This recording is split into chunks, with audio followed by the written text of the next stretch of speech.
एक गरीब विधवा, एक सांप का बच्चा और वही सांप आगे चलकर बना राजकुमारी का पति। लेकिन एक गलती ने उसे हमेशा के लिए गायब कर दिया। बात उस समय की है जब एक विधवा औरत खाना पकाने के लिए जंगल में लकड़ियां इकट्ठा कर रही थी। तभी उसने एक सूखी लकड़ी उठाई जिसके अंदर एक सांप का बच्चा छिपा बैठा था। इस बात से बेखबर औरत लकड़ियों के साथ सांप को भी अपने घर ले गई। घर जाकर उसने जैसे ही लकड़ियों को जमीन पर रखा तभी वो सांप बाहर निकल आया। औरत के पास एक पालतू बंदर भी था जो उसके साथ खेलने लगा। औरत ने सांप को देखा लेकिन उसे मारा नहीं क्योंकि उसके कोई बच्चे नहीं थे। शादी के कुछ दिन बाद ही उसके पति की मृत्यु हो गई और किसी तरह वो इस छोटी सी झोपड़ी में जिंदगी काट रही थी। फिर उसने सांप को पालने का फैसला किया। औरत उसे अपने बच्चे की तरह प्यार करती और भूख लगने पर गाय का दूध पिलाती। फिर ऐसे ही कुछ साल बीत गए और वो सांप अब बड़ा हो गया। फिर एक दिन वो सांप एक लड़के का रूप धारण कर लेता है। ये देख औरत समझ जाती है कि वो कोई साधारण सांप नहीं बल्कि एक इच्छाधारी नाग है। फिर एक दिन सांप ने औरत से कहा, आप मेरी शादी का प्रस्ताव राजा के समक्ष लेकर जाइए। ये सुन औरत बोली, बेटा ये तो असंभव है, राजा मेरी बात बिल्कुल नहीं सुनेगा। ने कहा, माँ एक बार पूछने में क्या जाता है, मैं जानना चाहता हूँ कि राजा अपनी पुत्री की शादी मुझसे कराएंगे या नहीं। औरत बोली, ठीक है बेटा, मैं कल जाऊंगी। महल की तरफ निकल पड़ी। थोड़ी देर चलने के बाद औरत महल पहुंच गई। जैसे ही उसने अंदर जाने का प्रयास किया तभी द्वारपालों ने उसे रोकते हुए कहा, आपको अंदर जाने की अनुमति नहीं है। जब तक राजा का आदेश नहीं होता कोई भी व्यक्ति महल के अंदर नहीं जा सकता। औरत बोली, राजा से बहुत जरूरी बात करनी है, कृपया करके मुझे जाने दें। उसके बार बार आग्रह करने पर द्वारपालों ने उसे महल के अंदर जाने दिया। औरत राजा के पास गई और कहा, मैं अपने बेटे के लिए आपकी पुत्री का हाथ मांगने आई हूँ और मैं ये भी पहले ही सुनिश्चित कर देती हूँ कि मेरा बेटा एक सांप है महाराज। ये सुनते ही राजा क्रोधित हो उठा। फिर सैनिकों ने औरत को घसीटते हुए ले जाकर महल से बाहर भेज दिया। फिर वो दर्द के मारे कराहने लगी क्योंकि उसका एक हाथ टूट गया था। अब वो खुद को संभालते हुए किसी तरह घर लौटी और सांप बेटे को महल में हुई घटना के बारे में बताया। फिर उसने कहा, माँ तुम अपने हाथ की चिंता मत करो। तभी उसने मणि प्रकट की और बोला, मेरी माँ का हाथ अभी ठीक हो जाए। इतना कहते ही औरत का टूटा हुआ हाथ बिल्कुल पहले जैसा ठीक हो गया। सांप ने अगले दिन भी औरत को महल भेजा। इस बार भी राजा के सिपाही उसे महल से बाहर फेंक देते हैं। वो फिर एक बार जलील होकर और शरीर पर चोट लिए वापस घर लौट जाती है। इस बार भी सांप बेटे ने उसे ठीक कर दिया और एक बार फिर से औरत को महल जाकर राजा से शादी की बात करने के लिए कहा। वो घबरा गई और बोली, बेटे मैं बार बार जलील होने नहीं जा सकती और साथ ही मार पड़ती है सो अलग। माँ बोली, बस ये आखिरी बार आप चले जाइए, इसके बाद मैं दोबारा नहीं बोलूंगा जाने को। औरत फिर से एक बार राजा से कहती है, महाराज यहाँ आना मेरी मजबूरी है, बस आखिरी बार मैं आपसे पूछ रही हूँ, क्या राजकुमारी की शादी मेरे सांप बेटे से कराएंगे। फिर राजा ने कुछ देर विचार किया और मुस्कुराते हुए बोला, अगर राजकुमारी को ले जाना है तो अपने बेटे से कह देना, आज से ठीक 2 दिन बाद तुम्हारी झोपड़ी की जगह वहां एक विशाल महल होना चाहिए जो हमारे महल से साफ नजर आए और उस महल के सामने 1000 हाथी और 400 घोड़े हमारे स्वागत के लिए खड़े होने चाहिए। राजा की बात सुन वो हैरान रह गई। इस घर जाकर उसने बेटे से कहा, महल और हाथी घोड़े की बात कर रहा था राजा। माँ बस इतनी सी इच्छा है राजा की, ये तो बहुत आसान है, तुम चिंता मत करो, कल सुबह ही इंतजाम हो जाएगा। फिर आधी रात को सांप घर से बाहर निकला और मणि हाथ में लेकर बोला, मेरी ये छोटी सी झोपड़ी एक विशाल महल में बदल जाए और महल के सामने 1000 हाथी सहित 400 घोड़े मेरी सेवा में उपस्थित हो जाएं। इतना बोलते ही जगमगाता हुआ स्वर्ण से बना महल झोपड़ी की जगह खड़ा हो गया और 1000 हाथी सहित 400 घोड़े भी स्वागत के लिए तैयार थे। फिर अगली सुबह राजा को उसकी पत्नी जगाते हुए बोली, उठिए चलकर देखिए बाहर क्या हो रहा है। उसने बाहर जाकर देखा तो स्वर्ग जैसा महल उसके ठीक सामने नजर आ रहा था, जिसे देख राजा की आंखें फटी की फटी रह गईं। उसने अपनी पत्नी से कहा, असंभव, अविश्वसनीय, ये कैसे हो सकता है, रातों रात कोई महल कैसे बनकर तैयार हो गया, क्या ये मेरी आंखों का धोखा तो नहीं। पत्नी बोली, राजन ये कोई आंखों का धोखा नहीं अपितु एक असली महल हमारे सामने नजर आ रहा है। फिर राजा जोर जोर से रोने लगा और अपनी पत्नी को उस घटना के बारे में बताया। ये सुन पत्नी भी रोने लगी क्योंकि वचन के मुताबिक अब उनकी इकलौती पुत्री को सांप से शादी करनी होगी। दूसरी तरफ सांप तैयार होकर राजकुमारी से शादी करने के लिए घर से निकल पड़ा और साथ ही हाथी घोड़े की बारात भी पीछे पीछे चल रही थी। राजकुमारी ने भी बिना चेहरा देखे उससे शादी कर ली। फिर जैसे ही वो अपनी पत्नी को देखने के लिए कमरे में दाखिल होता है कि तभी उसका आधा शरीर सांप जैसा देख राजकुमारी घबरा गई और चिल्लाते हुए बाहर की तरफ भागी। फिर चारों तरफ एक दिव्य रोशनी का प्रकाश फैल गया और सांप रूप बदलकर अपने वास्तविक शरीर को धारण कर लेता है, जो कि एक बेहद ही सुंदर युवक लग रहा था। इस रूप में राजकुमारी सांप को देखकर हैरान रह गई। फिर उसने राजकुमारी से कहा, अभी जो हुआ इस घटना को तुम्हें गुप्त रखना है, ये किसी को मत बताना कि रात को मैं मनुष्य का रूप धारण कर सकता हूँ। फिर राजकुमारी ने इसका कारण पूछा। मुझे श्राप मिला है और उसके मुताबिक मेरी पत्नी ने अगर किसी को मेरी सच्चाई बता दी तो मुझे किसी अज्ञात जगह पर कैद कर दिया जाएगा और मैं इस संसार से हमेशा के लिए गायब हो जाऊंगा। राजकुमारी सहमति जताते हुए कहती है, ठीक है, मैं ये बात किसी को नहीं कहूंगी, मगर मैं तुम्हें किस नाम से पुकारूं? देव। देव नाम है मेरा, तुम मुझे इसी नाम से बुलाना। इधर राजा को अपनी बेटी की चिंता हो रही थी तो उसने एक सैनिक से कहा, जाओ और बिना किसी की नजर में आए मेरी बेटी का पता लगाओ, वो ठीक है या नहीं, कहीं उस सांप ने मेरी फूलों सी नाजुक बेटी को कोई नुकसान तो नहीं पहुंचाया। फिर अगले दिन सैनिक सांप के महल में चुपचाप घुस जाता है और जब उसने छुप कर देखा तो राजकुमारी उसे ठीक हालत में नजर आई। फिर वो महल जाकर राजा और रानी से कहता है, राजन आप चिंता न करें, राजकुमारी वहां बिल्कुल ठीक है। राजा को तनिक भी उम्मीद नहीं थी कि ये सुनने को मिलेगा और वो अभी भी संतुष्ट नहीं था। अब 2 दिन बाद राजा ने एक पत्र लिखा जिसमें वो अपने सांप दामाद और बेटी को भोज के लिए आमंत्रित करता है। जब राजकुमारी अपने पति के साथ मायके आती है तब माँ ने इशारों में कहा, मेरी बच्ची, हमने बहुत गलत किया है तुम्हारे साथ, तुम्हें कितना दुख झेलना पड़ रहा है हमारी वजह से। माँ, ये आप क्या कह रही हैं? मैं अपने पति के साथ बहुत खुश हूँ, बल्कि ये तो मेरा सौभाग्य है कि मुझे ऐसा जीवन साथी मिला। अब 1 महीना बीत गया और नगर में एक व्यापारी के घर शादी थी।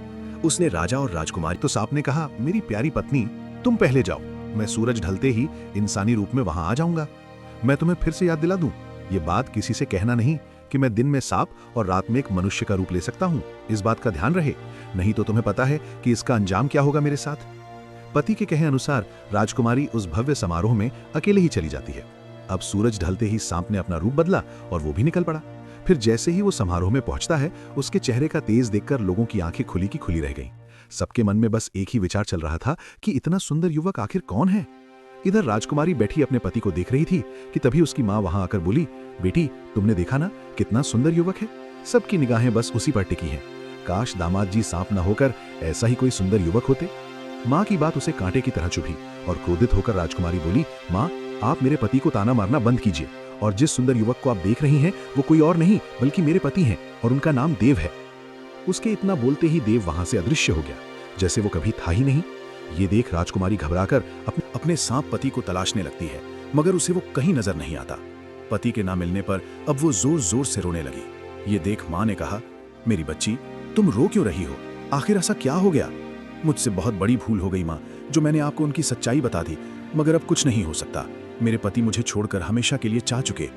बेटी, फिर तो ये सारा दोष मेरा है, ना मैं दामाद जी की बुराई करती और ना तुझे कुछ कहना पड़ता। राजकुमारी बोली, मैं अपने पति से बहुत प्यार करती हूँ, चाहे वो कहीं भी हो, मुझे उन्हें ढूंढना ही होगा। फिर अगली सुबह राजकुमारी सफर के लिए जरूरी सामान लेकर पति की तलाश करने घर से निकल पड़ी। अब 4 दिन हो गए राजकुमारी भूखी प्यासी बिना रुके चलती रही। जंगल में न जानवरों का डर न कमजोर शरीर उसके इरादे को तोड़ पाया। थकान से चूर हुई वो एक जंगल से गुजर रही थी कि तभी उसके सामने एक बूढ़ा व्यक्ति आया और कहा, तुम्हें उत्तर दिशा में जाना चाहिए, वहां तुम्हें इंद्रदेव मिलेंगे। अब वही तुम्हारे पति के बारे में कुछ बता पाएंगे। राजकुमारी उत्तर दिशा की तरफ चल पड़ी और कुछ देर चलने के बाद वो इंद्रदेव के पास पहुंच गई। फिर उनसे पूछा, हे प्रभु, मैं अपने खोए पति को ढूंढ रही हूँ, क्या आप जानते हैं कि वो मुझे कहाँ मिलेंगे? यहाँ से थोड़ी दूरी पर समुद्र है, वहां जाकर समुद्र के देवता वरुण देव से पूछना, मुझे पूरा विश्वास है उन्हें जरूर मालूम होगा कि तुम्हारे पति कहाँ हैं। अब राजकुमारी समुद्र की दिशा में चलने लगी। क्या जंगल और क्या पहाड़, चाहे चिलचिलाती धूप हो या मूसलाधार बारिश, ये सब सहते हुए 3 दिन के बाद वो आखिरकार समुद्र किनारे पहुंच गई। फिर हाथ जोड़ उसने समुद्र देव को पुकारा।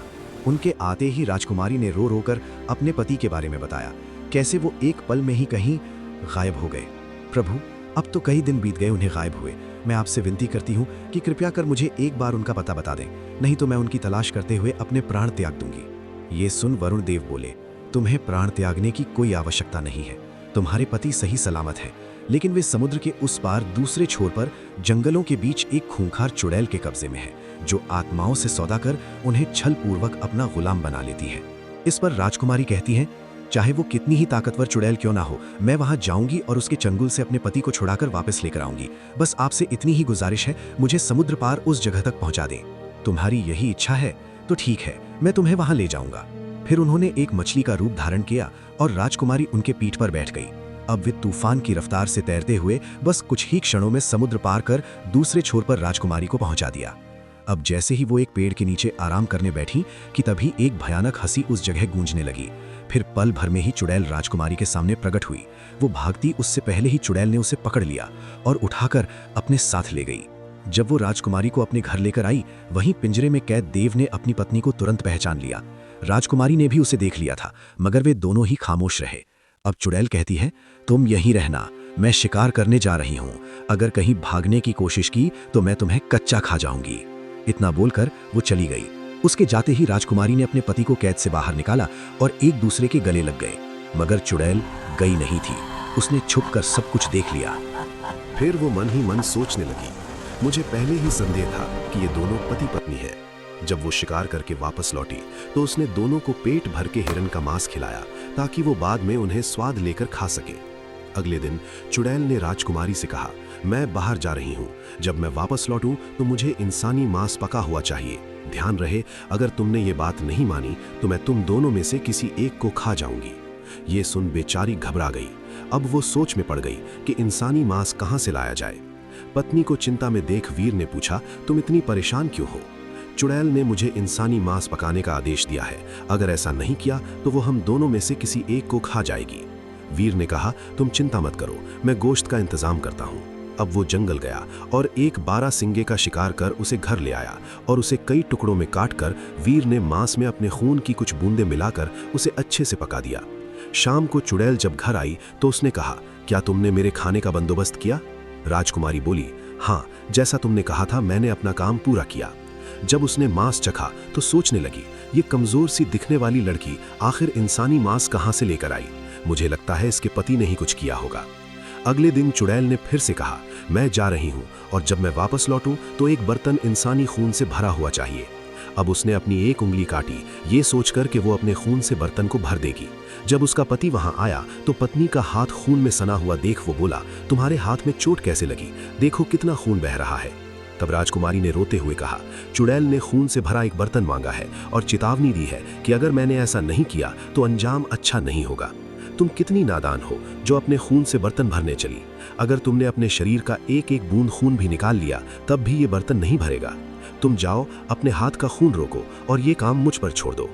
फिर वो जंगल गया और एक जंगली सुअर का शिकार कर उसे घर ले आया और सुअर के टुकड़े कर उसके खून से बर्तन को पूरा भर दिया। चुड़ैल जब वापस घर लौटी तो उसने कहा, क्या तुमने वो काम किया जो मैंने कहा था? राजकुमारी बोली, हाँ, बर्तन भरा हुआ रखा है। जब चुड़ैल ने खून चखा तो उसे बिल्कुल भी शक नहीं हुआ कि वो किसी जानवर का खून है। उसने सोचा, लड़की इतना खून कहाँ से ले आई? जरूर ये काम भी उसके पति का ही होगा। मैं उसे अब छोड़ूंगी नहीं। अब चुड़ैल को एक बहाना चाहिए था वीर को खाने का। फिर वो राजकुमारी से बोली, मैं बाहर जा रही हूँ, जो आदमी वहां कैद है मेरे वापस लौटने से पहले तुम उसे मार देना। अब ये बात उसने अपने पति वीर को बताई। वीर ने कहा, तुम घबराओ मत, आज इस चुड़ैल को मैं खत्म कर दूंगा।